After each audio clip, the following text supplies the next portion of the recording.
Public for help in helping the boy missing from his home. They say they're concerned for the welfare of Liam Pretty, who's 9. He hasn't been seen since Saturday. Police say he may be with a 14-year-old boy. Officers plan to search Ham Woods, where Liam has camped out in the past.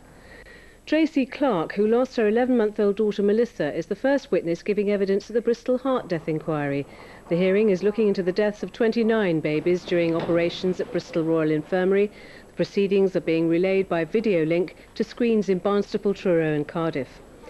Students at schools in Weymouth and Portland could benefit from extra government help.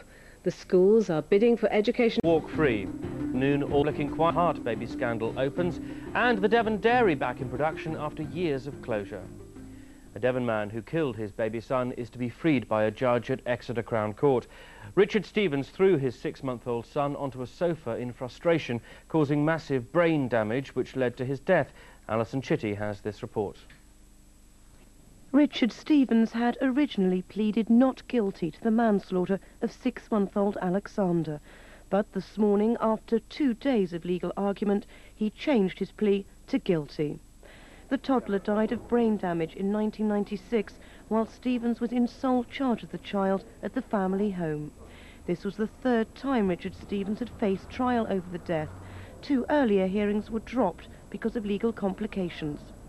Sentencing him to 3 years imprisonment, Judge William Taylor said these were dreadful and tragic circumstances in which a young child had needlessly lost his life.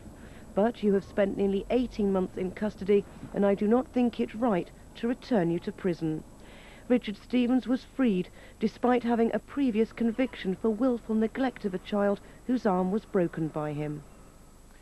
A public inquiry into the baby heart surgery scandal has started in Bristol. It's been described as the most wide-ranging independent inquiry the NHS has ever conducted.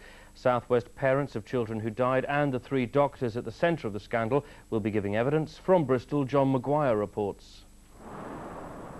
The first day of the inquiry attracted great interest as families of children who died arrived to hear the beginning of the public inquiry they fought long and hard to see. We've already seen some quite radical changes beginning to happen in the medical health profession as a result of Bristol. This can only reinforce that, and I'm sure that at the end of the inquiry, the recommendations that Mr Kennedy makes will have a serious and long-lasting effect on the health service for the benefit of the people of this country. Supporters of the doctors at the centre of the heart operations scandal were also present. The doctors will give evidence later, but those they helped hope the inquiry will achieve its aims of being inclusive and fair. There's a lot of trepidation. It's going to be an ordeal for members of the Children's Action Group and also for parents and members of the Bristol Surgeon Support Group. It's going to be a long, gruelling time for them. This will be the inquiry's home until the end of the year, and during that time they'll hear from hundreds of witnesses. The proceedings will be broadcast via the internet and also via video conferencing links to Truro, Barnstaple and to Cardiff. The first phase of the inquiry will concentrate on gathering evidence. The second will consider the wider implications of what happened at Bristol and what lessons can be learned by and for the NHS. The chairman of the inquiry has been at pains to insist that this is not a trial and that no one will be blamed. All those here from the public today share a common goal, that the inquiry gets to the truth. Police have arrested and questioned an inquiry into the Bristol heart baby scandal. Will consider cases of more than 500 families over the next 18 months in what's described as the biggest medical inquiry of its kind. John Maguire reports from Bristol.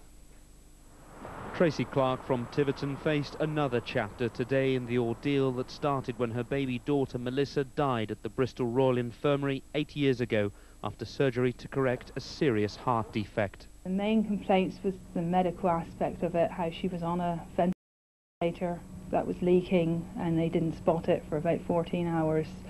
Also the way we weren't told, I mean, we were sat next to a dead baby in all sense and purposes for nearly a week when they knew the problems of it. In giving her evidence today, Mrs Clark told the inquiry that there was confusion over the surgical techniques used in Melissa's operation and its success rate.